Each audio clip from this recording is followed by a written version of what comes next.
네, 실시간 재난안전정보방송 재난안전 119 안전토크 시간입니다. 오늘은 기상청 기후예측과 조경숙 과장 모셨습니다. 안녕하세요.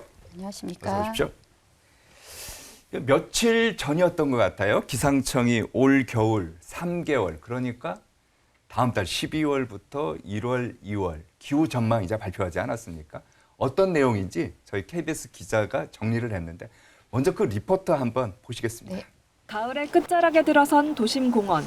제법 앙상해진 나무 아래엔 낙엽이 수북이 쌓여 있습니다. 겨울이 코앞이지만 시민들의 옷차림은 계절의 속도와는 달리 여전히 가볍습니다. 유난히 포근했던 올 가을에 이어 이번 겨울 기온도 평년과 비슷하거나 더 높을 거란 전망이 나왔습니다. 기상청은 12월과 내년 1월의 기온은 평년과 비슷하겠고 내년 2월은 평년보다 높을 가능성이 클 것으로 내다봤습니다. 북서태평양과 인도양의 해수면 온도가 예년보다 뜨거운 상태를 유지하고 있어 한반도 쪽으로 따뜻한 남풍이 자주 불어들 수 있기 때문입니다.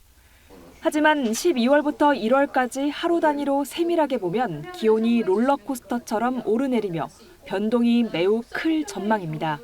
북극해에 지금 해빙이 좀 적은 상태인데 이럴 경우에 우리나라에 좀 찬 공기를 유입시켜서 떨어뜨릴 수가 있습니다. 온화한 날씨가 되다가 강한 한파가 있을 수 있기 때문에 기상청은 이번 겨울은 고기압의 영향을 자주 받으며 강수량은 평년과 비슷하거나 대체로 적을 거로 내다봤습니다.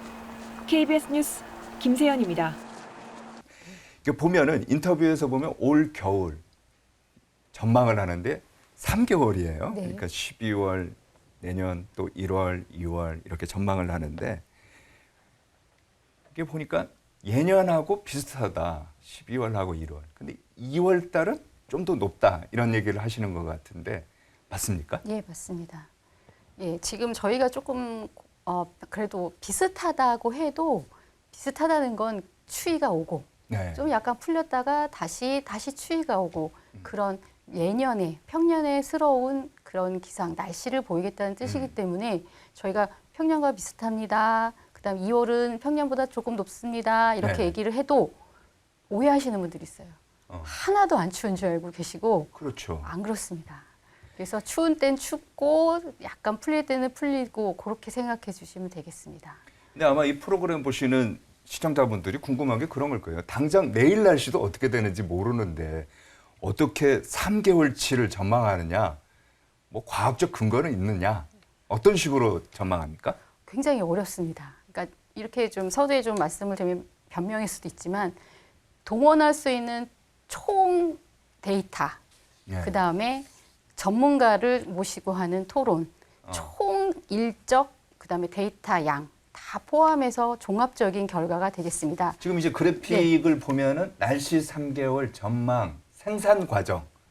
이게 지금 굉장히 공무원적인 얘기입니다만 네. 생산 과정.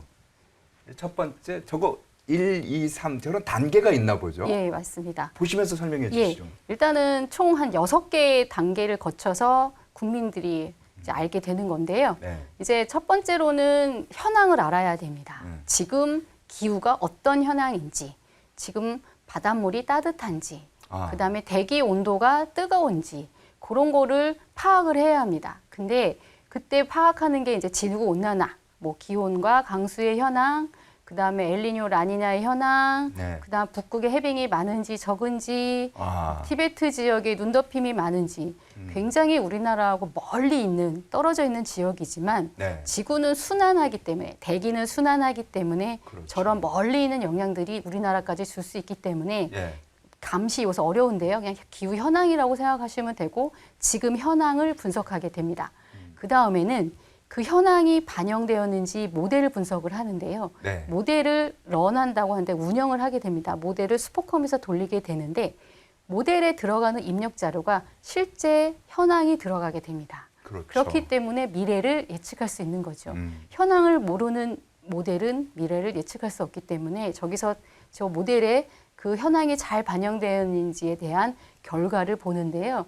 저희가 기상청에도 모델을 갖고 있습니다. 이제 그 기후 예측 모델을 갖고 있고 국외 같은 경우에 이제 뭐 노아, 뭐 이제 뭐 막 많이 아십니다. 노아라든지 그다음에 외국, 그다음에 ECMWF라고 유럽에서 최고 가는 기관들 해서 한 13개 기관들이 우리 네. 것도 활용해다라고 공개적으로 오픈을 그렇죠. 합니다. 저희도 오픈을 하고요.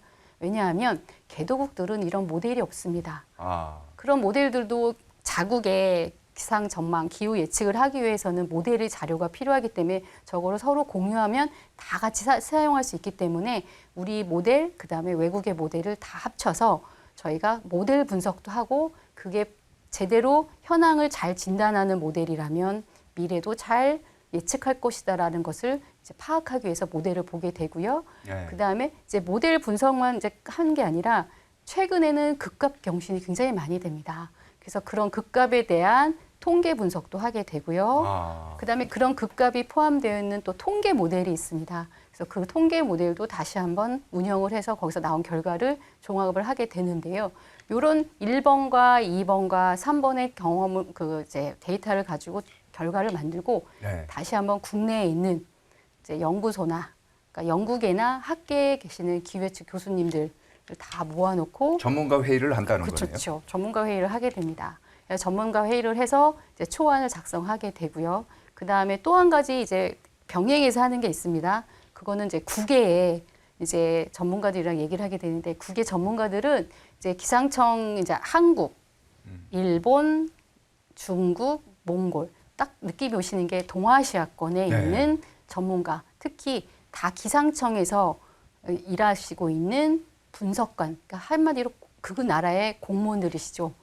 그분들이 오랫동안 경험한 그 노하우를 갖고 있는 예보관이라고 생각하시면 되는데 그렇죠. 그 예보관들이 또 모여서 회의를 합니다. 근데 올해는 저희가 이제 모셨습니다. 이분들을. 그래서 한국에서 회의를 3일간 했고요. 이제 저희가 가져온 결과 일본 기상청, 중국 기상청, 몽골 기상청에서 동아시아는 어떨 것이다라고 결과를 가지고 옵니다. 거기서 또 맹렬하게 토론이 이루어지고요. 그 토론 결과를 가지고 종합적으로 최종 이제 내놓는 게 이제 일반 국민들에게 또 언론에게 배포되는 그런 자료가 되겠습니다. 알겠습니다. 뭐 지금 길게 이제 설명을 네. 해주셨는데 하나하나 이제 꼼꼼하게 해서 시청자분들께서 이해가 되긴 될 것 같은데 한마디로 얘기하면은 굉장히 과학적이고 체계적으로 기상 전망을 한다. 네, 이거네요. 맞습니다. 예. 하여튼 가용할 수 있는 인력과 데이터를 다 사용하신다고 생각하시면 됩니다. 근데요, 아까 해외 전문가들하고 이제 공동 회의도 하고 며칠 전에도 이제 했다고 말씀을 하셨는데 몽고, 중국, 네, 중국. 또 일본 뭐 이쪽하고 이제 네. 회의를 한다는 거예요. 협조는 잘 됩니까? 됩니다. 왜냐하면요, 그 동감입니다.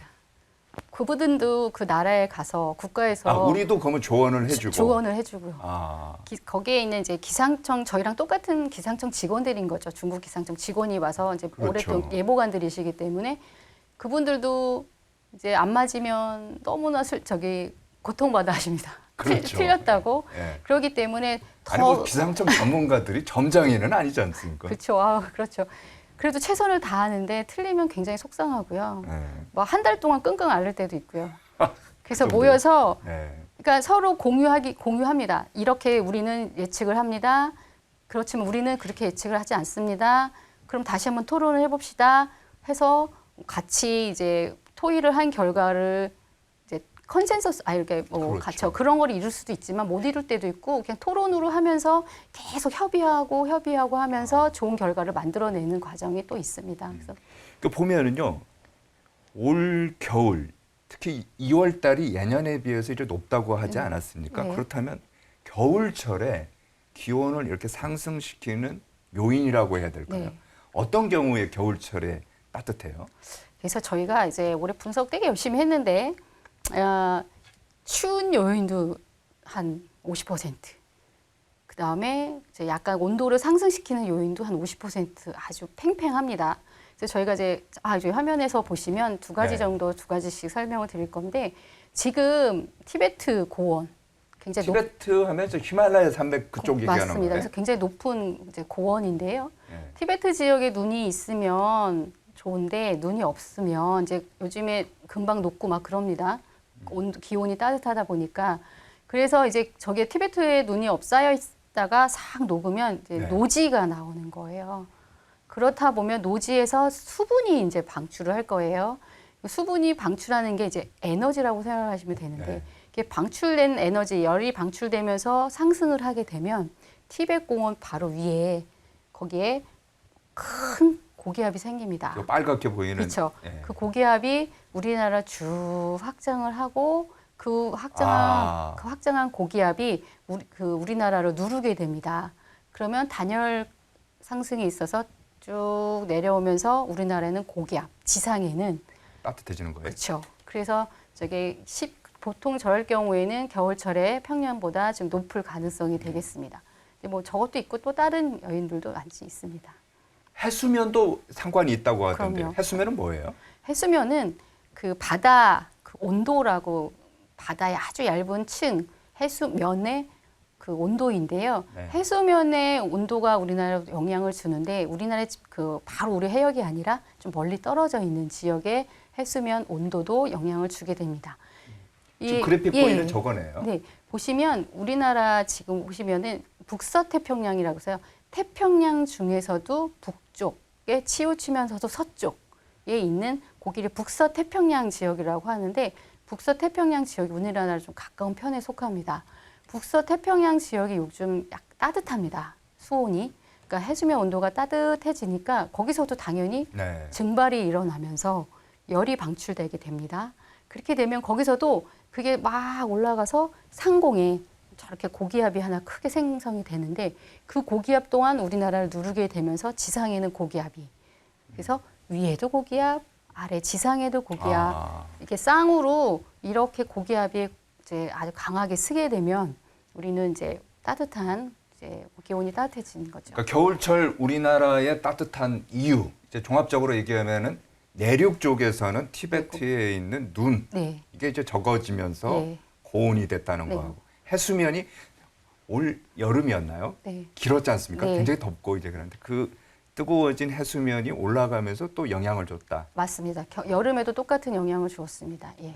그럼 반대로요. 겨울 되면 아무래도 춥잖아요. 네, 예. 왜 추운 거예요? 겨울에는 아무래도 왜 추우냐면 뭔가 요인이 있겠죠. 그렇죠. 어디선가 찬 공기가 들어오겠죠. 이제 그 요인들에 대한 분석을 하는 게 또 저희가 예측을 할 때 쓰는데요. 찬 공기가 어디서 오느냐에 따라서 얼만큼 추운지가 이제 되겠는데요.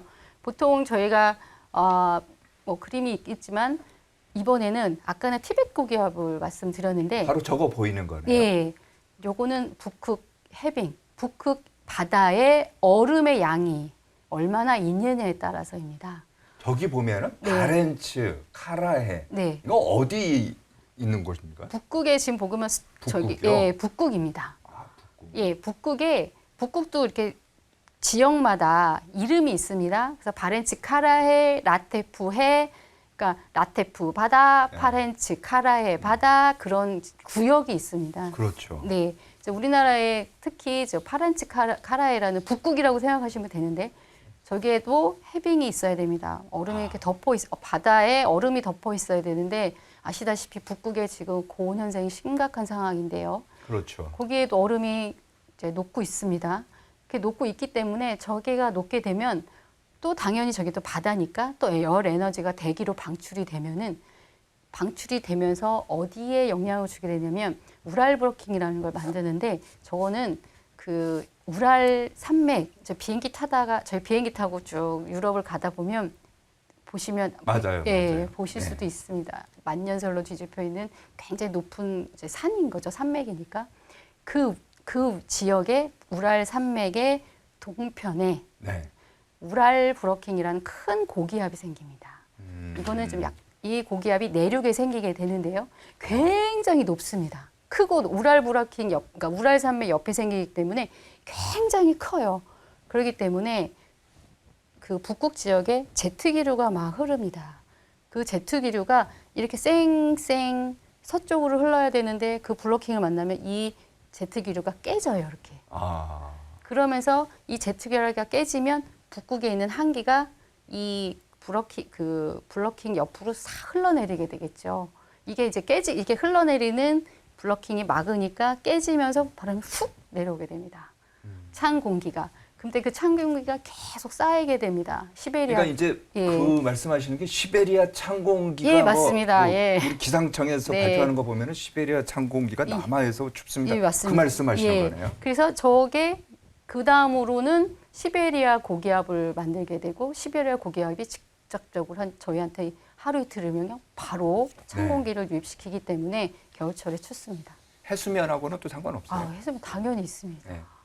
해수면도 지금 라니냐 얘기 좀 들어보셨잖아요. 라니냐. 지금 라니냐는 전 지구 모든 기상청, 기상학자들, 기후학자들이 저 지역을 감시하는데요. 왜 그러냐면 저 라니냐가 발생하는 저 열대 중동 태평양 지역의 바다 수온이 네. 뭐 호주나 직접적으로 연결이 되어 있는 데는 호주나 미국이나 남미에 큰 영향을 줍니다. 근데 다만 우리 아시아권에는 좀 그러니까 중위도다 보니까 살짝 떨어져 있어서 네. 영향을 줄 때도 있고 주지 않을 때도 있지만 올해에는 저희가 영향을 좀 이제 분석을 하면서 영향에 대해서 분석을 했습니다. 저게 라니냐 저 지역이 해수면 온도가 좀 낮아지면 평년보다 낮아지는 반응의 반대 방향으로 열대 서태평양 라니냐 지역에서 싹 평행 이동을 합니다. 그럼 열대 서태평양 지역이 온도가 상승해요. 그 이유가 왜 그러냐 하면 바다가 차지는 이유가 그 바다 아주 깊은 해수온이 올라옵니다. 용승이라고 하는데 용승하는 과정에 찬 물이 바다 빗속에 있는 차가운 물이 올라와서 바닷물이 차가워지기도 하지만요. 바닷물이 차가워지면 위에 부는 바람도 방향이 바뀝니다. 원래 편서풍 지대나 그럴 때는 막 편서풍 아시잖아요. 네. 근데 저 지역에는 동풍이 불게 돼 있습니다. 적도 지역이라 동풍이 엄청 세집니다. 동풍이 세지면서 네. 바닷물이 열대 서태평양으로 몰고 가고요. 그러니까 바닷물이 저쪽이 더 따뜻해지고요. 저기에 이제 바닷물이 따뜻해지니까 또 대류 활동이 강해지면서 저기압이 생기면서 이제 저기압, 고기압, 저기압이 순차적으로 파동을 일으키며 생기는 과정 때문에 우리나라의 저기압에 영향을 받습니다. 지금 보면은 라니냐 이런 얘기를 하잖아요. 네. 라니냐 또 엘니뇨 네. 얘기하는데 아마 이 프로그램 보시는 시청자분들께서 많이 접하기는 하는데 네. 엘니뇨, 라니냐 좀 더 쉽게 설명 좀 해주시겠습니까? 이게 뭡니까? 예, 엘니뇨 라니냐는 반대 현상이라고 생각하시면 됩니다. 이제 반대 현상이라서 아까 좀 전에 앞서 말씀드렸듯이 그 라니냐 지역, 엘니뇨를 하는 지역을 전 세계가 약속을 해서 그 구역을 정했는데요. 요 지역의 해수면 온도가 바뀌는 현상에 대해서는 모두 관심 가지고 모니터링을 해야 됩니다. 약속을 했습니다. 지금 저 그래픽에 맞습니다. 나오네요. 네, 맞습니다. 그래서 엘니뇨 상태, 정상 상태, 라니냐 상태. 그래서 저게 보기 조금 어려운데요. 오른쪽 그림에서는 라니냐 상태 먼저 설명을 드리겠습니다. 네. 자세히 보면 오른쪽 라니냐 상태의 위에 그림을 보시면 네. 그 그림 중에서도 오른쪽에 보면은 거기가 바로 페루 앞바다입니다.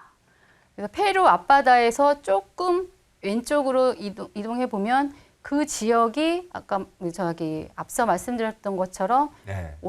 해수면 온도가 낮아지면은 아까 말씀드렸던 것처럼 화살표로 동풍 바람이 강화됩니다. 요럴 때를 라니냐. 정반대는 엘니뇨가 되겠습니다. 그래서 올해 엘니뇨가 5월 달에 종료로 됐고요. 네. 그다음에 엘니뇨가 종료된 이후에 한 2달 있다가 라니냐가 스물스물 시작을 했습니다. 그러니까 이건 무슨 얘기냐면요. 시소 같은 겁니다. 엘니뇨, 라니냐, 엘니뇨, 라니냐. 이게 번갈아 가면서 주기를 가고 생기기 때문에 이거는 자연스러운 상황으로 우리는 기후변화가 아니라 그냥 자연 변동이라고 얘기를 합니다. 네, 그렇게 좀 정의를 하면 될 것 같습니다. 알겠습니다. 뭐 말씀을 들어보니까 이제 저도 이제 어느 정도 이제 알게 된 것 같아요. 프로그램 보시는 시청자분들께서도 이제 엘니뇨, 라니냐 개념은 이제 안 것 같고 이거 어떻습니까? 나비 효과라는 얘기 들어보셨어요? 네. 아마 이제 장기 이제 석 달 네. 전망하다 보면은 근데 지구 반대편에서 나비가 날개짓하면은 네. 우리나라에 네. 태풍이라든지 뭐 폭풍 뭐 이런 영향까지 준다 이런 얘기하는데 진짜 맞는 것 같습니까? 어떻습니까? 그런 거는 약간 표현이 설마 라비가 이렇게 파닥거리는데 진짜 우리나라에 태풍을 몰고 올까? 이제 그건 예시로 든 거고요. 왜 그러냐면은 선형이라는 게 있고 비선형이라고 있습니다. 선형이라면 A가 생기면 B가 생기고 B가 생기면 C가 생기는 이런 게 순차적으로 있는 게 선형입니다. 그렇기 때문에 여기서 기온이 높으면 그다음 옆에가 기온이 높아지고 그다음에 기온이 높아지는 게 성연인데 대기는 그렇지 않습니다. 대기는 비선형입니다. 그러니까 나비가 인과관계가 전혀 없을 것 같은 나비의 날개짓이 태풍을 몰고 온다? 상상할 수 없는 비선형이 되기 때문에 이 비선형이라는 개념이 굉장히 어렵습니다. 카오스 이론에서도 생기는데 메비우스치처럼 막 이게 알 수 없는 방향으로 흘러가기 때문에 저희는 그런 거를 비선형이라고 말을 하고 비선형 관계가 대기에서 일어나는 현상들은 다 비선형적이라고 생각하시면 됩니다. 아니, 왜 제가 그 질문 드렸냐면 좀 전에 설명하신 것처럼 티베트에 눈이 많이 오냐 적게 오냐에 따라서 우리나라 겨울철이 더우냐 예. 추우냐 이럴 수도 예, 있다고 맞습니다. 하는데 예. 그거는 뭐 선형으로 비선형이라고 거의 비선형인데 저희가 비선형이에요. 예, 비선형인데 저희가 그동안에 많은 연구를 통해서 이제 설명하기 쉽게 선형적으로 이제 표현을 해서 모식도가 약간 오해를 드릴 수 있지만 실제로는 비선형 현상이고 이해하기 쉽게 선형적으로 모식도를 만들었을 뿐이고요. 그게 우리나라에 영향을 주기까지 중간 과정은 비선형 과정입니다. 알겠습니다. 해수면 온도라고 하나요? 이걸 네. 이제 엘니뇨냐 라니뇨냐 하면 이제 감시구역에 네. 해수면 온도 네. 측정하는 감시구역이 있지 않습니까? 네. 요거 평년하고 비교했을 때는 어떻습니까? 지금 상황은 0.0도, 그러니까 평년하고 똑같습니다. 차이가 없어요, 별로요? 예, 차이가 없습니다. 저희가 이제 그 엘니뇨 라니냐 전망을 할 때는 그거를 그 평년값에서 빼요, 현재 값을. 그래서 얼마나 높은지, 얼마나 낮은다로 했을 때 지금은 똑같습니다. 0.0도라고 생각하시면 됩니다. 그렇게 되면 앞으로는 어떻게 전망하세요? 그래서 저희가 제 겨울철 동안 라니냐가 발생을 하되 약하게, 아까도 약하다고 이제 보셨죠? 약하게 이제 가고 있고요. 그래도 그 라니냐 현상은 전지구 현상이기 때문에 저걸 무시할 수는 없습니다. 그래서 전에도 말씀을 드렸듯이 라니냐에 의해서 우리나라에 비가 적게 올 수 있고 그다음에 기온은 떨어뜨릴 수도 있다라고 설명을 드렸는데 저 지금 그림에서 보시면 지금 0.0도라고 말씀을 드렸고요. 네. 그래서 지금 0.0도지만 겨울철에 갔을 때는 마이너스로 좀 떨어질 확률이 있어서 저희는 약한 라니냐 경향이다라고 말씀을 드리지만 완벽하게 라니냐라고는 할 수는 없습니다. 왜냐하면 저희가 저 지역에 그 5개월, 그러니까 3개월 이동 평균을 해서 5개월 동안 계속 지속이 돼야 돼. 5개월이 지속이 되어야 되는데 저희가 그렇게까지 5개월까지 지속될 것 같지는 않다고 보고 있습니다. 아, 그렇군요. 네. 그러면은 올해 예상보다 라니냐가 발달이 늦어지는 원인이라고 할까요? 뭐 이런 말 써도 되는지 모르겠지만 저희는 늦장 라니냐다라는 말을 하는 게요. 저희가 이제 분석을 여름에 했을 때는 라니냐가 8월 정도부터는 시작되겠다라고 생각을 했어요. 그랬는데 저 지역에 온도가 올라갔다 내려갔다 올라갔다 내려갔다 하면서 완벽하게 그 조건이 되어지는 평년보다 마이너스 0.5도 아래로 내려가는 게 들쑥날쑥했습니다. 그래서 계속 8월이다, 9월이다, 10월이다, 11월이다 이렇게 예. 가고 있고 예. 전 세계에 저희 이제 WMO라고 있습니다. 기상 기구에 이제 그렇게 거기서도 엘니뇨 라니냐 정보를 만드는데 거기서도 항상 전문가들이 이메일로 의견을 주고받는데 저희한테도 이메일이 옵니다. 저희가 써서 냈는데 같이 다들 얘기하는 게 이번은 좀 늘어지는 경향이 있다, 약한 경향이 있다 그렇게 보고 있습니다. 저 그림을 보시면 지금 그러니까 11월 말부터 2월 중순까지는 저희가 아까 말씀드린 것처럼 0.5도 그렇죠. 이하로 떨어져서 쭉 내려가는 느낌이 있습니다. 근데 저희가 좀 2월 중순부터는 다시 올라가는 이제 방향으로 갈 것이라고 지금 현재까지는 예측을 하고 있습니다. 그래서 라니냐가 생기긴 했지만 왜 이렇게 지연될까 이것도 하나의 지금 저희가 연구해야 하는 그 숙제입니다. 이게 저희가 기상하면은 이게 먼 얘기가 아닌 것 같아요. 왜 네. 그러냐면요. 최근에 송미령 농림부 장관 예. 만나서 한번 여쭤봤더니 배추값 때문에 네. 잠을 못 잔다고 하더라고요. 네. 다행히 지금 이제 김장철이 되면서 배추값이 이제 내려가서 정상화됐죠. 안정을 이제 했는데 이런 때 정부 부처가 또 기상청에 도움을 네. 요청도 할 것 같아요. 네. 실제로 그렇습니까? 네, 맞습니다. 저희는 이제 공무원이고요. 뭐 농민분들 뭐 기상청이든 산림청이든 국민이 생활하기 불편하고 안전하지 않다면 저는 정부의 책임이라고 생각을 하고 저희 프로그램이 재난안전일보가 그 이유 아닙니까? 공무원이 더 노력하고 책임을 져야 한다고 생각하는데요. 그래서 그다음에 저희가 이제 예측을 하지 않습니까? 저희가 뭐 3개월 예측을 계속 이렇게 매달 하고 네. 있는데 이제 농림부에 계신 분들도 수시로 전화가 오시고 이제 그 연락이 옵니다. 민생 물가라고 해서 물가에 안정시키는데 올해 이제 아마 그 채소나 이런 게 조금 좀 많이 기여를 한 것 같더라고요. 이렇게 물가를 상승시키는데 그래서 연락이 자주 와요. 그래서 어떻게 할 것인가? 3개월 후에 저희가 이제 어떻게 기온이 어떻게 예측이 됩니다 하면은 이제 나름대로의 또 그 부처에서는 관련된 부처에서는 또 경험이 있고 그렇죠. 대책을 세우십니다. 네. 그래서 저희가 드린 자료를 가지고 대책을 세우기 하시고 뭐 있는 걸로 알고 있습니다. 알겠습니다. 이제 부처 간에 또 협조도 잘 됐으면 좋을 것 같고요. 중요한 게 소비자들 민생 물가 이거 안정돼야 될 것 같고 최근에 이제 발표된 3개월 전망 통보문 네. 사실 아까 제가 처음 말씀드렸습니다. 공무원적인 용어이긴 합니다만 예. 3개월 전망 통보문 이게 과거와 좀 달라졌다고 해요. 네, 뭐가 맞습니다. 달라진 거죠? 저희가 이제 통보문을 저기 통보문 하니까 저희 익숙한데 생각해 보니까 조금 언어적 순화나 이제 알아들을 수 있는 용어가 필요하다는 생각이 듭니다. 좀 고민을 해보겠습니다. 보시면은 저희가 사실 공급자 방식이었다고 생각이 드는데 저희가 이제 확률은 전 세계가 똑같이 확률로 전망을 내놓는데요. 저렇게 확률을 내다 보니까 비슷한 확률, 낮은 확률, 높은 확률 이렇게 나오니까 어떤 걸 믿어야 되냐라는 말씀을 많이 하세요. 그렇죠. 그래서 저게 높다라는 얘기는 발생 확률이 높고 신뢰할 수 있는 수준이라는 뜻입니다. 그래서 저희가 20%, 50%, 30% 이렇게 퍼센트로 내다 보니까 그걸 어떻게 해석해야 되는지에 대해 의문이 많이 갖고 계십니다. 그래서 저희랑 그 확률 해석 방법을 밑에다가 통보문에 이제 밑에다가 추가를 했습니다. 예를 들어 높은 확률이 50% 이상이면 맞아요, 평년보다 높겠습니다라고 해석하시면 됩니다. 그러니까 지금까지 보면 높은 확률이 50% 이상입니다. 이걸로 끝났어요. 네. 두 번째가 너무 헷갈리다고 더 그러시는데요. 만약에 낮을 확률 20%, 비슷할 확률 40%, 높을 확률 40%. 요 세 가지로 전망을 하게 된다면 두 번째 줄입니다. 평년보다 대체로 높겠습니다라고 해석을 하시면 된다라고 일단 일종의 길라잡이 같은 해석표를 좀 추가를 했습니다. 그래서 저거를 받아보시는 분들은 어려우실 때 저거를 충분히 활용하시면 이해하시는데 좋겠다 해서 저거 추가하게 됐습니다. 저는 굉장히 잘하시는 것 같아요. 왜냐하면 시청자분들이나 이런 분들도 기상청의 정보에 대해서는 굉장히 관심 많은데 좀 알기 쉽게 풀어줬으면 좋겠다 이런 생각 많이 하거든요. 맞습니다. 네, 맞습니다. 저희도 정말 요즘 AI에서 AI 따로 공부하고 있는데 AI 관련된 거 나오면 어렵습니다. 이것처럼 분야가 다르면 당연히 어려울 수밖에 없기 때문에 좀 더 노력을 하려고 하고요. 또 저희가 또 지역에도 좀 표시하는 방법을 좀 바꿨는데요.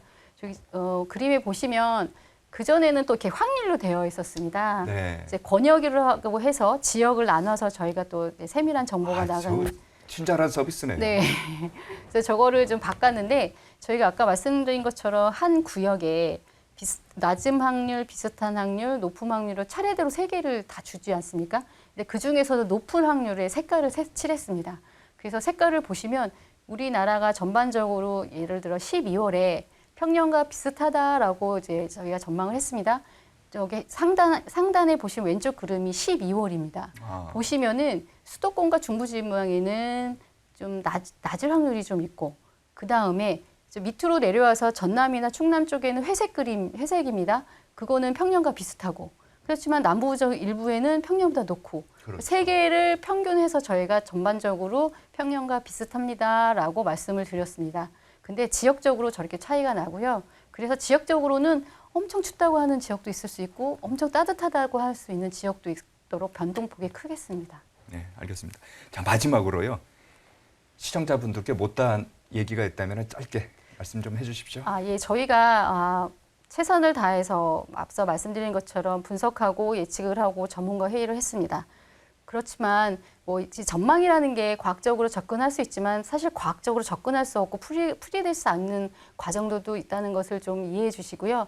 저희가 전망이 약간 빗나가더라도 좀 너그럽게 이해해 주시고 많은 활용 부탁드리겠습니다. 네. 네, 여기까지 듣도록 하겠습니다. 지금까지 기상청 기후예측과 조경숙 과장과 함께 올 겨울 기상 전망 알아봤습니다. 오늘 말씀 고맙습니다. 네, 감사합니다.